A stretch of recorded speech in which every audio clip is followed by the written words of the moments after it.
Let's welcome to the show today's huge guest, the one and only Coach Johathan Coachman. Coach, how are you, sir? Man, I'm great. I apologize. It's taken us a few months to get this done, but I'm glad we're here today, and we're getting it done at the end of 24, heading into 25. So I'm excited, man. It's good to see you.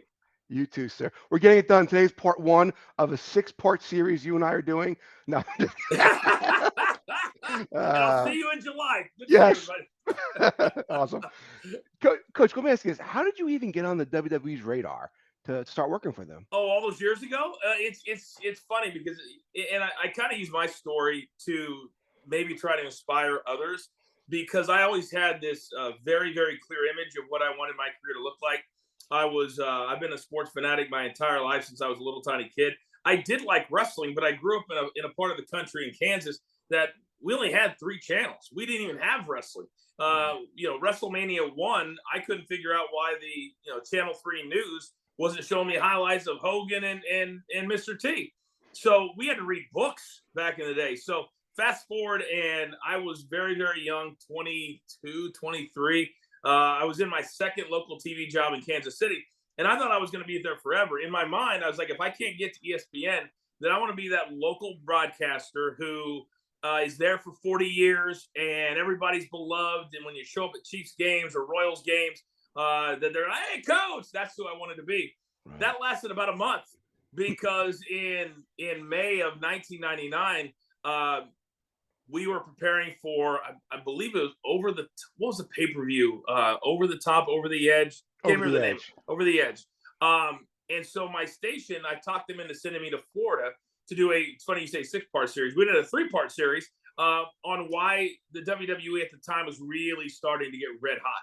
And that's when The Rock was big and Stone Cold was starting to get really, really big too.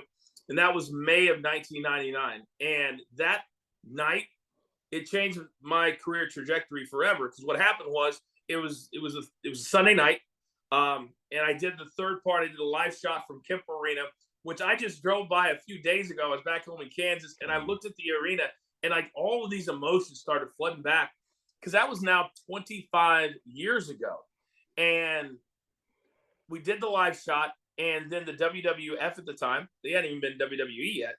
They gave me a couple of tickets, so a good money of mine came up from Wichita. He's a huge wrestling fan, and I remember giving my briefcase to my photographer. He took it back to the station, which is maybe 5-10 minutes away, and so I went in and watched the show, and I was in the seventh row. And about halfway through the show, is any OG wrestling fan knows what happened that night. And the lights go down. The Godfather's doing an interview up on the screen, and thank Oh, goodness kind wow. of what Vince's. Whenever there was an interview on the big screen, they would shut all the lights off so your focus was there and not looking around. Thank goodness that happened because out of nowhere you just hear this wham, and you could feel the impact of the ring. And like I said, it happened in the corner that I was at, maybe 20 feet away from where I was standing, and that's when, of course, Owen Hart fell from the Raptors and died on impact. And the next several minutes were very, very crazy. They wheeled him out. They were literally straddling him. Nobody's ever seen the video of this because they've never No. released it. And this was cell phones at the time weren't really a thing. And my station, again, I think of all these details, and I'm like, if that wouldn't have happened, this wouldn't have happened.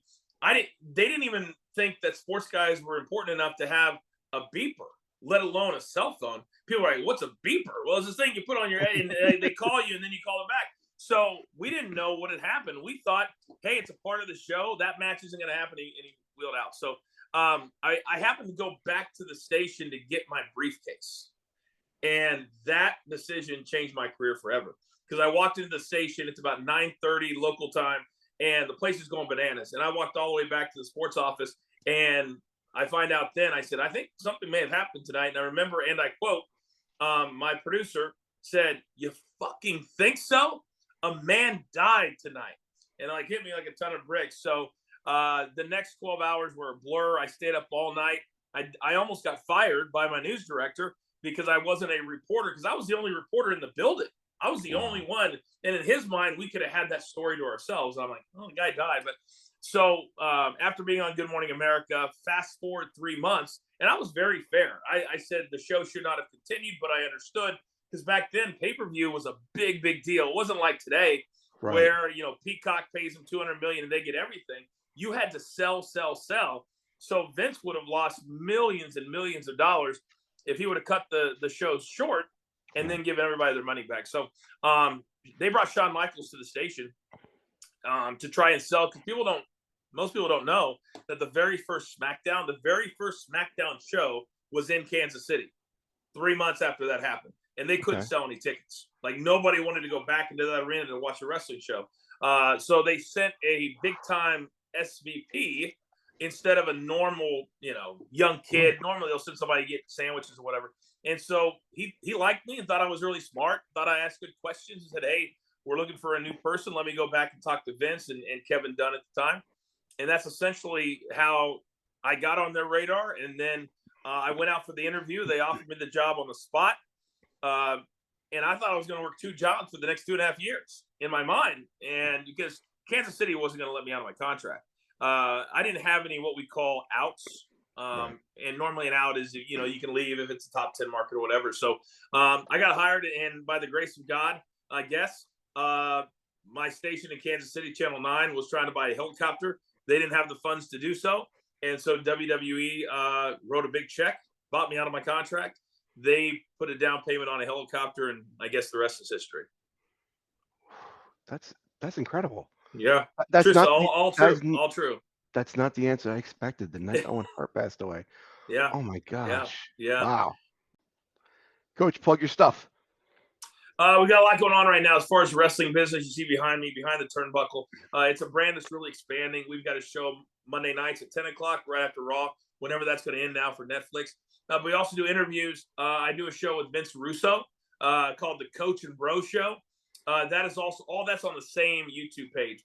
We're getting ready to announce these shows will be on a bigger platform starting very soon. Excited about that. And then we have a sports betting brand, Driving the Line. It's every day at 10 a.m. Eastern time, also on YouTube, but also we're on Amazon Prime, we're on DirecTV, YouTube TV, and that is 7 days a week. We're live 6 days a week, on demand on Saturdays.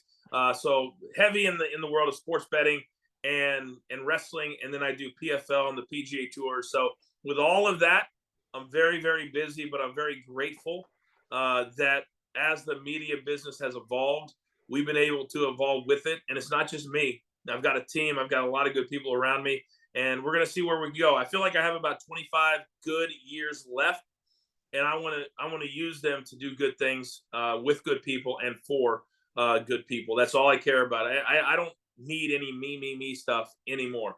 It's got to be about growing the brands and doing it the right way and having fun doing it. Because one thing I've realized through my wrestling career, through my family, is that we have no idea how long we're going to be able to do this stuff, whether it's not even just staying alive, but being able to be in this business and do this content and have people want to watch it or listen to it, or be able to do, you and I, we've taken a few months to make this happen, but this is very enjoyable for me. And to me, that's what life's all about. And I've never understood the whole, hey, I'm here or you're here.